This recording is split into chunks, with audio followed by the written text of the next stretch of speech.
मैं गया हूँ मणिकर्णिका घाट गया हूँ, बनारस में हम्म। गया हूँ। मैं वहाँ इन्वेस्टिगेशन के लिए गया था। और बहुत एक बड़ी सैड सी स्टोरी है भाई। सुनाओ। हमें पॉडकास्ट चालू हो चुका है क्या हाँ, हमारा? पॉडकास्ट चालू अच्छा, पॉडकास्ट है। चालू चालू है। है। ओके। हाँ। भाई मैं मणिकर्णिका घाट गया था दर्शन करने। ठीक है, मैंने सोचा कि यार प्लान करते हैं, वाराणसी चलते हैं, महादेव का आशीर्वाद लेते हैं। मैं गया, दर्शन करता रहा। इससे पहले एक स्टोरी क्या हुई कि मैं लद्दाख ट्रैवल करने वाला था, वाया रोड। मैं लद्दाख से, मतलब कश्मीर से लद्दाख जाना था मुझे। तो जब मैं ये प्लान कर रहा था, इससे 6 महीने पहले ना मेरे पे एक मेल आ रखा था। तो वो मेल मेरे पे आया, और नॉर्मल एक फ़ौजी का लगा मुझे कि एक फ़ौजी ने मुझे मेल किया है। मैंने कहा ठीक है सर, मैं आपकी हेल्प करने की कोशिश करूँगा, लेकिन या तो मुझे आपकी लोकेशन पे आना पड़ेगा या आपको मेरे पास आना पड़ेगा, सो डैट मैं अपने गुरुजी से मिलवा के आपकी प्रॉब्लम हम्म। सॉल्व करा पाऊँ। हम्म। उसके बाद क्या हुआ भाई, मैंने उनको कांटेक्ट किया, उन्होंने मेरे को परेशानी बताई। परेशानी मैं आपको आगे बताऊँगा। तो मैंने कहा ठीक है, मैं आपको फ़ोन करूँगा। उन्होंने बोला मैं ना कश्मीर में पोस्टेड हूँ। तो मैंने सोचा चलो ठीक है, कश्मीर में आप पोस्टेड हैं, आप मेरे को फ़ोन पे बताना ज़रूर जब मैं आपको कॉल करूँ कि हम्म। आप अवेलेबल हैं कि नहीं हैं। हम्म। भाई मैं यहाँ से निकल गया कार से, नेक्स्ट डे मतलब एक ही दिन में मैंने कश्मीर लगा दी कार। ठीक है, तो पहले पहलगाँव रुका। मैंने पहलगाँव में उनको फ़ोन किया, उनका फ़ोन ना मिला। मैंने उन्हें व्हाट्सएप किया, उनका व्हाट्सएप ना मिला। भाई मैं 5 से 6 दिन उस पूरे एरिया में रहा कश्मीर में, डल लेक और ये सारा एक्सप्लोर किया। महादेव के लिए मैं अमरनाथ गुफा में भी प्लान कर रहा था जाने का। तो वहाँ से भाई मैं ना, मेरे को लगा यार शायद वो इंसान ऐसे ही झूठ बोल रहा है, और कोई फ़ौजी वोजी नहीं था, बस शायद टाइम पास के लिए या मेरे से फ़ोन पे बात करने के लिए कर रहा होगा। ये बात मैं सच में आज ऐसे बता रहा हूँ कि उस टाइम मेरे को मतलब ये बुरा भी लग रहा था मुझे हम्म। सोचते हम्म। हुए टाइम। हम्म। तो मैं भाई लद्दाख चला गया, लद्दाख से मैं दिल्ली आ गया। मैं दिल्ली आया, उनका मेरे पास फ़ोन आया, मैं आपको मैसेज भी दिखाऊँगा आपको, आप लगा सकते हैं कोई बात नहीं। तो उनसे मेरी बात हुई। वो बंदे, मेरे को लगा कि फ़ौज में होंगे, और कि जैसे नहीं वो एक नॉर्मल पोस्ट हाँ, होती है, हाँ। हाँ। तो मेरे को लगा चलो यार शायद ऐसे ही बोल रहे होंगे। तो उन्होंने मेरे से बोला भाई आप चार्ज कितना लोगे? मैं बोला आप फ़ौजी बंदे हो, मैं आपसे पैसे नहीं लूँगा। हाँ, आप ये कर सकते हैं, अगर आप मुझे अपनी लोकेशन पे बुलाएँगे हम्म। तो मेरी आप टिकट्स कर देना, हम्म। मेरी और मेरी टीम की। हम्म। तो उस टाइम पे मेरे साथ एक गुरुजी भी थे, वो अपना मेरठ में रहते हैं।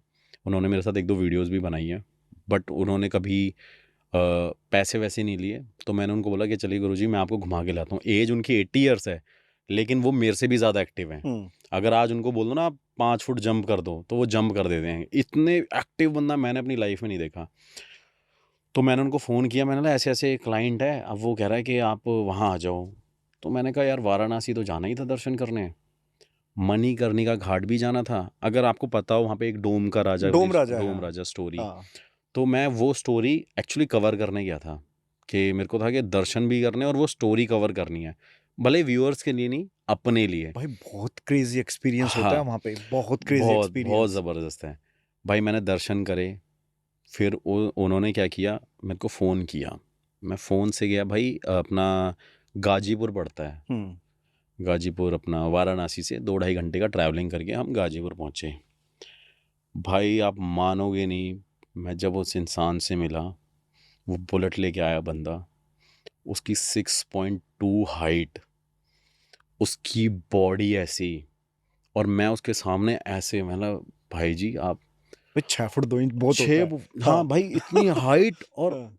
उसके बाद क्या हुआ, मतलब पर्सनैलिटी उसकी ऐसी इंसान की थी कि मुझे लगा यार कि क्या बंदा ये। और भाई आप मैसेज देखना भी, हम्म। मैसेज पे उन्होंने सिर्फ हिंदी में लिखा हुआ है सब कुछ। हाँ। और व्हेन आई मेट हिम ना, he was like hi nice to meet you Sagar bro, Sagar brother, and I was expecting you here and finally you came. I was like भाई कि ये इंग्लिश बोल रहे हैं और ये हिंदी में बात कर रहे हैं, और मुझे लगा था कि शायद कोई नॉर्मल फौज हम्म। से हम्म। इंसान होगा। फिर उन्होंने मुझे अपनी स्टोरी बताई कि भाई मैं फ़ौज में था, मैं, मतलब चलो पब्लिकली बोल देते हैं, हम्म। लेकिन मैं इंडिया के पहले जितने भी रॉ एजेंट्स थे मैं उनको ट्रेन करता था। मैं शॉक्ड हो गया। मैंने कहा भाई आप कह रहे हैं मैं सबको ट्रेनिंग करता हूँ, मैं कमांडो को ट्रेन करता हूँ बेसिकली। जितने भी आज के टाइम आप देख रहे हो ना मोदी जी के साथ में या उनके साथ में, मैंने कई लोगों को ट्रेन किया है। भाई मैं शॉक्ड हो गया कि मैंने कोई ऐसे ही नॉर्मल बंदा समझा। तो मैंने कहा जी भाई अब प्रॉब्लम बताइए। कह रहे घर चलिए आप मेरे। भाई मुझे अपने गांव लेके गए। मैं उनके गांव में गया। तो गांव में जाने के बाद क्या हुआ कि घर में एंटर करते ही उनका एक भाई था। वो भी अच्छी पोस्ट पे ऑफिस में किसी ऑफिसर रैंक पे ही था, शायद कर्नल या मेजर था। तो क्योंकि स्टोरी हो गई, टाइम हो गया थोड़ा, तो मैं उनसे भी मिला। तो मैंने कहा चलो ठीक है मिल लेते हैं। फिर मैंने बोला भाई आप ना स्टोरी बताइए प्लीज़। अब आप स्टोरी पे आ जाओ।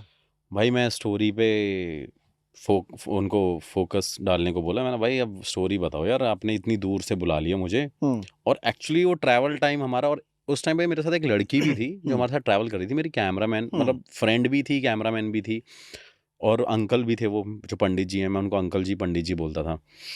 तो उनको मैंने बताया था कि एक बंदा बहुत परेशान है और हमें वहाँ जाना ज़रूर है। उन्होंने मेरी टिकट विकेट सब भेज दी थी। तो मैंने कहा चलो यार चले जाते हैं। फिर उन्होंने बोला भाई आपको पैसे कितने चाहिए ये बताओ। स्टोरी सुनाने से पहले मैंने भाई आपसे पैसे नहीं चाहिए। मैंने आपको तो मैं जो समझ रहा था वो हो ही नहीं। तो कहते कि बस भाई आपकी ना ज़रूरत थी मुझे। आप मानोगे नहीं, मेरे रोंगटे खड़े हो रहे हैं।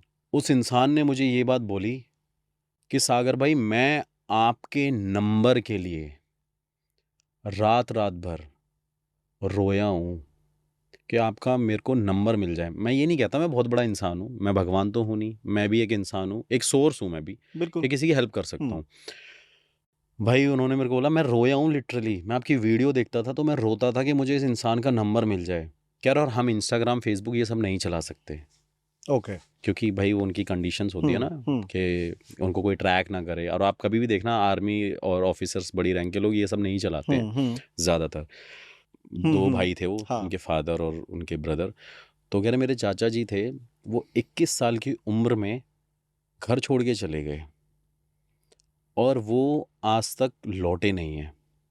मैंने कहा अच्छा ठीक है, मतलब हो सकता है कोई रीज़न हो। तो कह रहे सिर्फ गुस्सा होके गए थे अपने मेरे दादाजी से और घर वालों से। मैंने कहा ठीक है। तो वो कह रहे कि मेरे घर में ना पैरानॉर्मल एक्टिविटी होती है कि कोई चल रहा है, कोई दिख रहा है, कोई यहाँ पे है। मैंने कहा अच्छा, और मुझे सपने भी आते हैं। मैंने कहा ठीक है। भाई उन्होंने कई लाख रुपए खर्च कर दिए अपने, सिर्फ ये पता करने में कि उनके चाचा जी जिंदा हैं कि नहीं हैं। और ये बात उन्होंने मेरे को सोचो अब अभी बताई थी, तो उससे 20-22 साल हो गए, ऑलमोस्ट 22 साल, 21 साल बताया तो 22 साल ही हो गए। तो 22 साल पहले वो गए हुए थे। तो मैंने कहा ठीक है भाई। तो कह रहे हैं कि मेरे जो दादाजी हैं, उनके फादर साहब नहीं हैं, मेरे जो दादाजी हैं वो एक रूम में हैं, आप उनसे मिलना चाहेंगे। मैं भाई शॉक्ड हो गया जब मैं उनके दादाजी के रूम में गया। तो आप मानोगे नहीं, ये पूरा जितना स्टूडियो है ना, पूरे रूम में सिर्फ वो जो बड़े बड़े अवार्ड्स नहीं मिलते 26 जनवरी को, और क्या कौन कौन से अवार्ड्स बोलते हैं उनको, भाई बड़ी बड़ी ट्रॉफीज अवार्ड्स, पूरा रूम भरा हुआ उनका। तो मैंने बोला ये भाई क्या है, मैं ऐसे हो गया उनके घर में, ये भाई क्या है। तो कह रहे मैं, मेरी फैमिली का बैकग्राउंड जितना है, जब ये आर्मी मतलब बनी थी तब से लेकर अब तक हमारी फैमिली ने कसम खा रखी है हम सिर्फ आर्मी को सर्व करेंगे, हम सिर्फ नेशन के लिए रहेंगे। तो मैंने बोला ये तो भाई बड़े बड़े आपको अवार्ड्स मिल रखे हैं, पद्म भूषण और ये सारे, उन्होंने मेरे को दिखाए भी। मैं शॉक्ड हो गया। मैंने बोला यार बताओ, एक फैमिली जो ये सब कर रही है, एक देश के लिए सेवा कर रही है, और एक इंसान सिर्फ एक इस बात के लिए परेशान है। भाई मैंने वहाँ पे इन्वेस्टिगेशन भी करी है, अभी आपको बताता हूँ, बड़े ट्विस्ट हैं बताओ स्टोरीज बताओ में। बताओ। लेकिन वैसे एक चीज मैं बोलना चाहूंगा, बनारस में सबसे